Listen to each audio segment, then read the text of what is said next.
let's make some meat pies in 1848.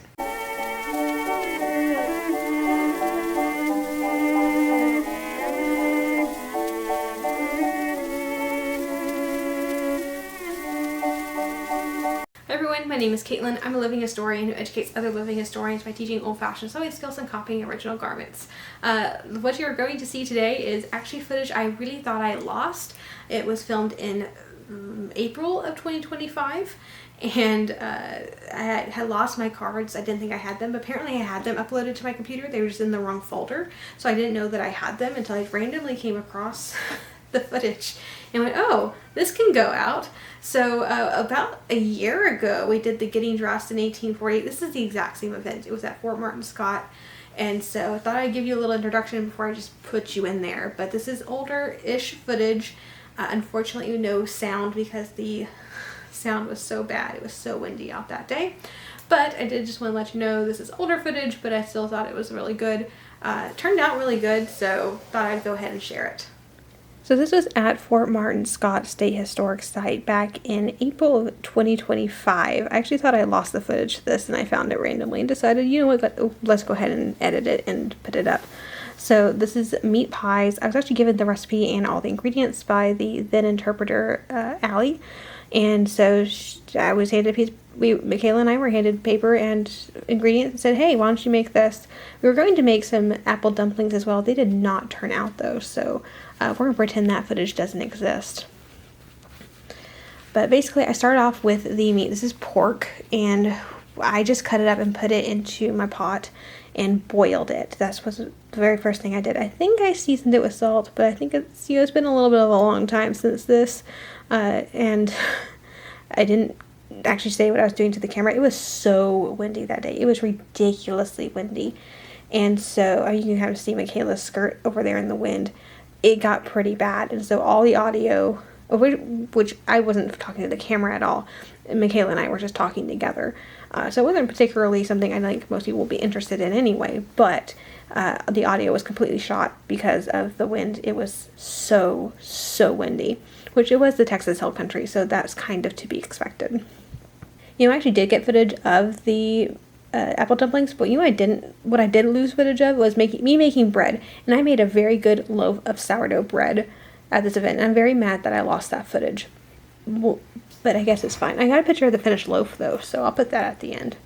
So this is me putting, it looks like salt into a bowl, and this is me making the puff paste. I actually in the background forgot to put away the plastic wrap first. So eventually I figured that out, and I do cover it. I take the plastic wrap away, but you do see that for right now, which is unfortunate that I did not catch that. But yeah, this is just me making the pie crust for the meat pies. So it's just flour and salt so far, and we're going to put in a little bit of water, and then we're going to put in a bunch of lard. And I just put it in until it looks right. I've made lots of pie crust before in my life, so I don't measure any of this. It was just, I have 2 pie tins to make pies, and this is about how much flour I need. I just kind of all eyeballed it, which is a lot of what they did back then anyway, so I guess it works out. It always comes up being edible, at least. Because, yeah, I do put a good bit of lard in there.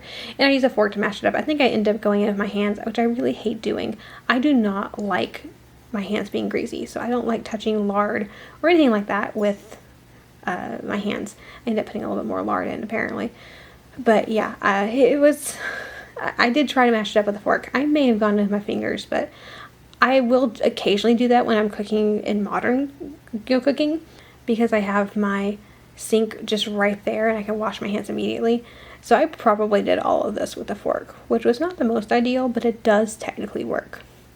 And then I have my pot of water, or my big old jug of water, and just poured it in until I made a dough with it. And that was my pie crust dough. And the thing with pie crust is you don't want to mix it too much. So once it is mixed together, you don't want to keep beating it or keep working the gluten or anything. That kind of makes pie crust a little tough in my experience. So just until it's all incorporated and you stop mixing it. And And I always err on adding a little bit too less, not enough water, because I can always add more water. It's hard to take water out. You usually have to, at that point, add more flour, but then the flour isn't mixed with the lard, so it becomes a big deal. So less water is always the good thing. Then I sprinkled some flour on my work surface and went ahead and, got bits of the dough. I worked on it, I split my dough into 4 quarters. I was making 2 pies. I wanted a top and a bottom to both pies. So I did split it into 4 and then rolled it out. I actually had a rolling pin, a mostly functional rolling pin, and rolled it out. I was missing a handle to my rolling pin, so I only had 1 handle, but it still worked just fine. And I wasn't necessarily worried about these being nice or neat or anything. I really just wanted to make the pies, and they ended up looking fine. They weren't the most beautiful thing, but they weren't being served like on a table, so I didn't feel like they had to be super nice. They were, we were dished up, and then just people on their plates they would just see it already cut up on their plates, so I wasn't really concerned about that. And there are times I really enjoy not being concerned with the presentation of food, just with the taste, so that worked out fine for me. And then there again were 2 pie plates, so I did both of the bottom crusts for both pie plates, or pie tins, I suppose.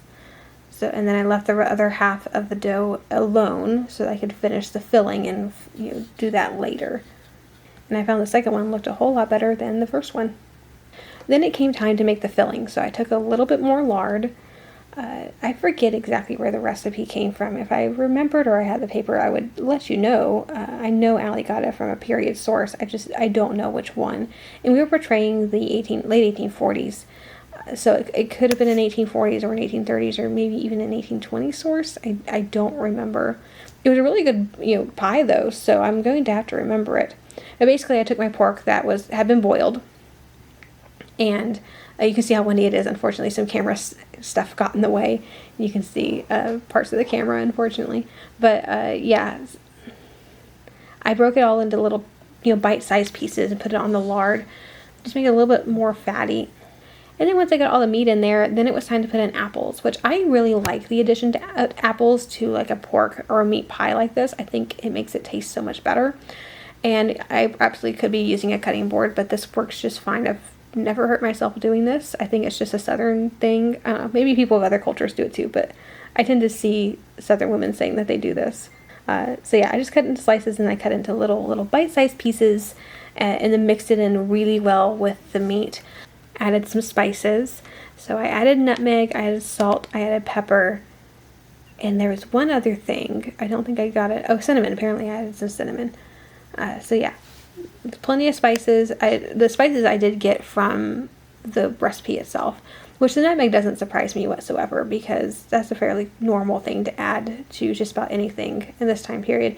And nutmeg's starting to be on its way out of popularity, but it's still there a little bit. I have some fresh ground nutmeg, which is way better than the store-bought stuff. I don't even use the store-bought stuff anymore because it tastes nothing like real fresh ground nutmeg, and I love fresh ground nutmeg. But I mixed all of that in really, really well, and then it was time to put it into the pie tins. I tried to split it up as best as I could. I think they got a little bit overstuffed, but it did work out just fine. I think I had a little bit of meat and stuff left over, but I did fit the majority of it in there. And I took some of the, broth or the water that the water that the pork simmered in. And I took that and I poured a little bit in there too, just to, make it so it wouldn't dry out or anything. And that's when I took the other bits of the pie crust, rolled everything out, and covered my little pies. I didn't get any footage of the actual baking, unfortunately, so they just went into my pot, like a Dutch oven situation, basically, and I covered the pot, put coals on top and on bottom. So it was a Dutch oven situation, and they turned out beautiful. So you can see nice golden crust. One burned a little bit on the side, but the other one turned out just absolutely perfect. We didn't do so well at dishing it up, unfortunately. We ended up having to use a butter paddle to get it out, but it was so good. We served it with some peas, and that was about it because, again, the apple dumplings didn't turn out so well. But just real quick, here's my bread that I made. Look at it. Isn't it pretty? I'm so sad that I lost the footage to that, but at least you can see the footage. But at least you can see a picture of it because it burned a little bit on one side, but it still turned out super pretty. one of the best sourdough loaves I've done before. And that's about it for today. Thank you so much for watching me making meat pies in 1848. If you've enjoyed the video, please like, subscribe to the channel, click that little bell notification so you're notified anytime I upload a new video. And as always, have a fantastic week, and I'll see you back here in the next video.